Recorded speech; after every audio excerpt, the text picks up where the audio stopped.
Hi mga ka-P-Trip! Good evening! Magpapasko na. Gusto ko lang ipalita sa inyo ang aking Christmas tree. Yan. Actually, dapat nung September pa lang pinakita ko na ito eh. Kaya lang, nag-dibo yung anak ko noong September. Kaya, pinano ko muna yung lagpas ko na yun. Ayan, ayan mga ka-P-Trip, ang aking Christmas tree. Next time, mga October, papakita ko na natin yan. And also, anyways, ito nga pala mga ka-P-Trip. Meron na ako ng regalo. Kaibigan, ito nakita nyo naman, ito ay sa mag-asawa, Mr. and Mrs. G. Bigit na ako sa inyo. Mare-mare.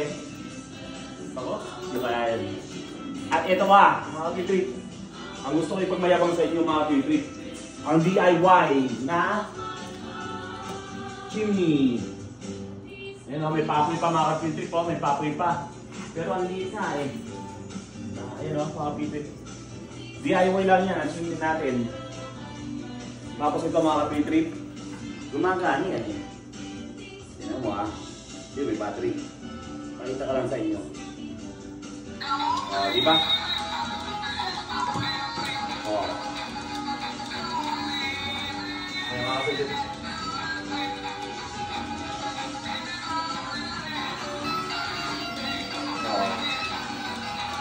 So, gumagana yan eh. Ayan ako dito. Ito tumatangki lang yung stante eh. Ayan po. Ayaw eh.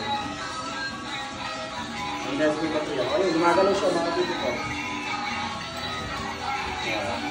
Oo, ayun ang bigla. Di ba mga bibig? Then,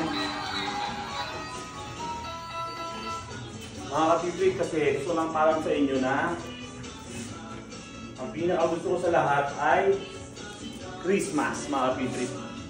To be honest, parang mas gusto ko pa sa birthday ko eh. Excited ako lagi pag nag-4 months na. Nararamdaman ko na yung Pasko, lalo pag September 1 na. Talagang I feel Christmas. Diba? And every night, nandito ako. Tambay-tambay. Dito sa ating, sana lang, upo lang, magsasound tayo, ganyan lang. Okay mga P-Trip. Ayan ha.